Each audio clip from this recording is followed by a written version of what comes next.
El esófago es un órgano tubular de dirección longitudinal que se extiende desde la faringe hasta el estómago, por lo que es el único órgano digestivo situado en la cavidad torácica. Comienza y termina en dos estructuras esfinterianas, primeramente el esfínter esofágico superior y el esfínter esofágico inferior, que lo independizan de la faringe y el estómago. Desde el punto de vista topográfico, pueden distinguirse en él cuatro porciones. Primeramente tenemos lo que es la porción superior o cervical, la cual se extiende desde el cartílago cricoides hasta un plano horizontal formado por la horquilla esternal. En su segunda porción tenemos la porción media o torácica, que es desde este mismo plano hasta el diafragma. El tercer punto es la porción diafragmática, que corresponde al anillo esofágico del diafragma, y como cuarta porción tenemos la porción inferior abdominal, la cual está comprendida entre el diafragma y el estómago. En el tórax se sitúa detrás de la tráquea, en el mediastino posterior, y está en contacto de arriba abajo con la aorta, el bronquio principal izquierdo y la aurícula izquierda. La longitud media en el adulto es de unos 22 a 25 centímetros, de 5 a 6 centímetros para el esófago cervical y de 16 a 18 centímetros para la porción torácica y 3 centímetros para lo que es el segmento abdominal.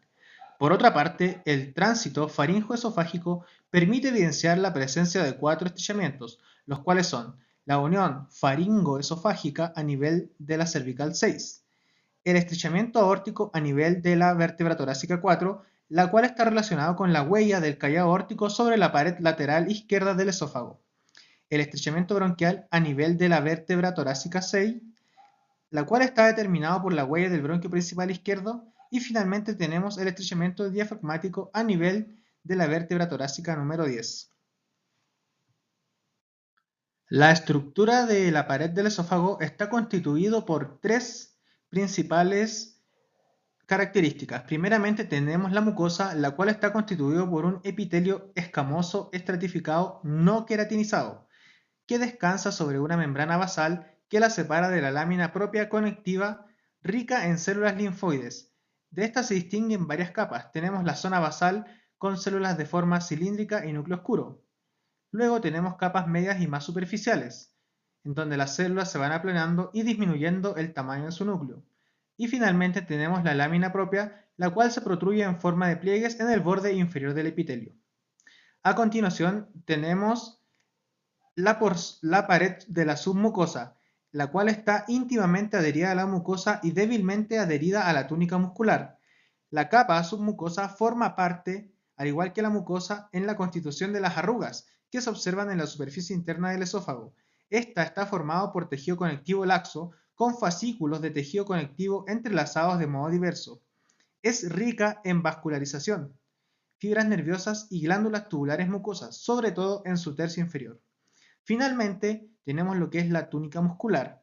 Tiene la peculiaridad de estar constituida por dos capas, una circular interna y una longitudinal externa, y por musculatura tanto estriada como lisa. Entre ambas capas, interna y externa, se sitúa el plexo mientérico de Auerbach. En general, los 2 a 6 primeros centímetros del esófago son exclusivamente de musculatura estriada. A medida que avanza en sentido caudal, hay una transición gradual a musculatura lisa. En los 2/3 distales del esófago, la túnica muscular está constituida exclusivamente por lo que es el músculo liso. Bueno, la vascularización. La irrigación arterial del esófago proviene de varias fuentes. Primeramente, el esófago cervical recibe la sangre de las arterias tiroideas superiores y en menor medida de las arterias tiroideas inferiores. El esófago torácico, por su parte, depende fundamentalmente de ramas de la arteria traqueobronquial y ramas directas de la aorta, aunque en realidad estas ramas forman una extensa red de pequeños vasos en el mediastino, antes de llegar al esófago, y penetran como vasos de pequeño calibre en la muscular y la submucosa.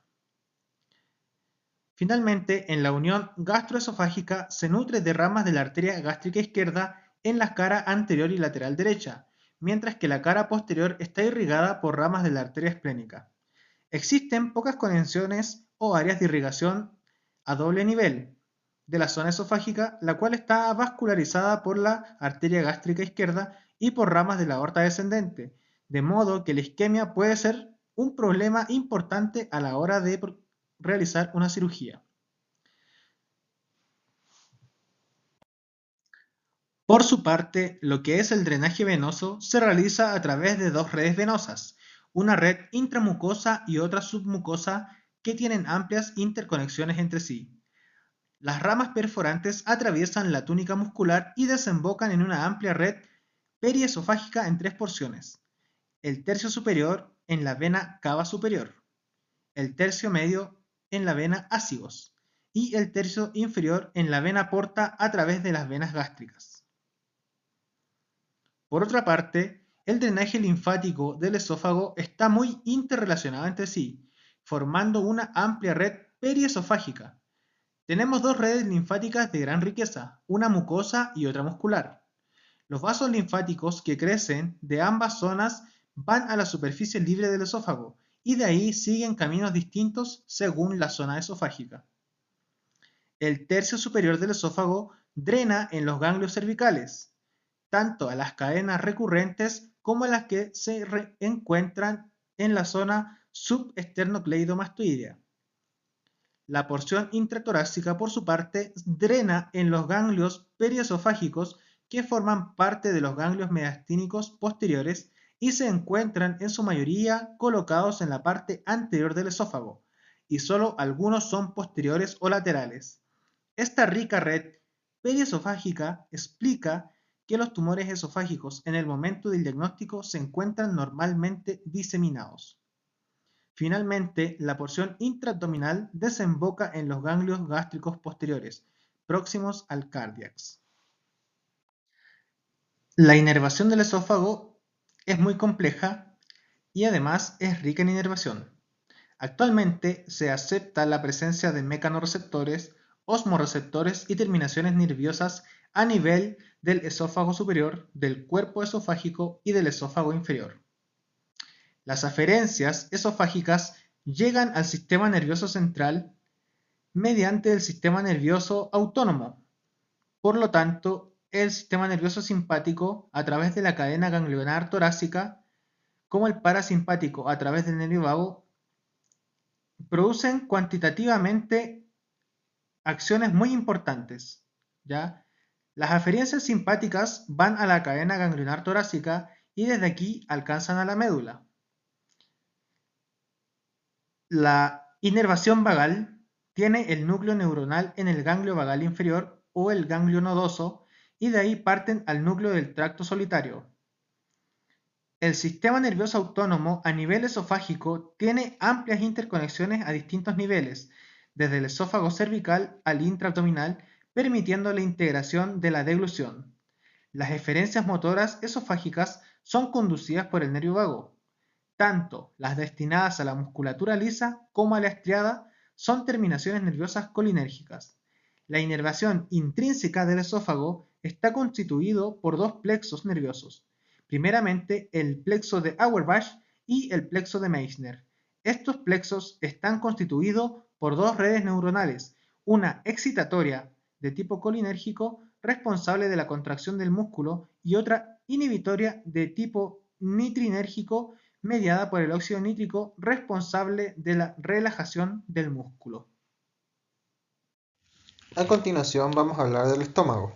El estómago es la porción expandida del tubo digestivo, el cual se encuentra entre el esófago y el intestino delgado. Está especializado en la acumulación de alimentos ingeridos, a los que prepara química y mecánicamente para su digestión y posterior paso al duodeno. El estómago mezcla los alimentos y sirve de depósito. Su función principal es la digestión enzimática. El jugo gástrico que produce el estómago convierte gradualmente los alimentos en una mezcla semilíquida. El quimo, que pasa con notable rapidez hacia el duodeno.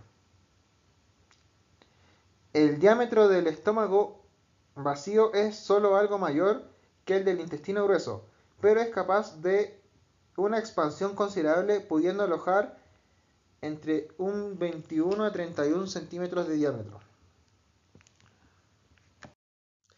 El tamaño, la forma y la posición del estómago pueden variar mucho entre personas con distintos biotipos y cambian incluso en un mismo individuo como resultado de los movimientos del diafragma durante la respiración. En posición supina, el estómago suele encontrarse en los cuadrantes superiores derecho e izquierdo o en las regiones epigástricas, umbilical y del hipocondrio y flanco izquierdo. En posición erecta, el estómago se mueve hacia abajo. El estómago tiene 4 porciones. Primeramente tenemos el cardias, que es la porción superior que rodea el orificio del cardias, la abertura superior o entrada del estómago en posición supina. El orificio del cardias suele encontrarse posterior al sexto cartílago costal izquierdo a 2 o 4 centímetros del plano medio a nivel de la vértebra T11. Luego tenemos el fundus. El fundus gástrico es la porción superior dilatada del estómago, que se relaciona con la cúpula izquierda del diafragma y está limitada inferiormente por el plano horizontal del orificio del cardias. La incisura del cardias se encuentra situada entre el esófago y el fundus. El fundus puede estar dilatado por la presencia de gas, líquido, alimentos o cualquier combinación de ellos. En posición supina, el fundus suele citarse posterior a la sexta costilla izquierda en el plano de la línea media. Bueno, continuamos con el cuerpo. Esta es la porción principal del estómago y se encuentra entre el fundus y el antro pilórico. Y finalmente tenemos lo que es la porción pilórica del estómago, que es la región de salida del estómago en forma de embudo. Su parte ancha, el antro pilórico, termina en el canal pilórico. Su parte más estrecha, el píloro, es la región esfinteriana distal de la porción pilórica. Es un engrosamiento de la capa circular del músculo liso que controla la evacuación del contenido gástrico a través del orificio pilórico en el duodeno. El estómago también presenta dos curvaturas. Tenemos la curvatura menor, que forma el borde cóncavo más corto del estómago. La incisura angular es la parte más inferior de la curvatura y señala la unión del cuerpo y la porción pilórica del estómago.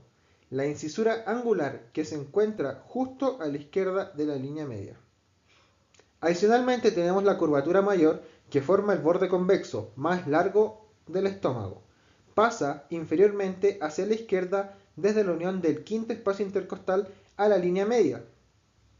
Y luego se curva hacia la derecha, pasando profunda al cartílago izquierdo a la altura de la novena o décima costilla, mientras prosigue medialmente hasta alcanzar el antro pilórico. Debido a la desigualdad en la longitud de las curvaturas entre la curvatura menor y la curvatura mayor, en la mayoría de la gente la forma del estómago siempre recuerda a lo que es la letra J.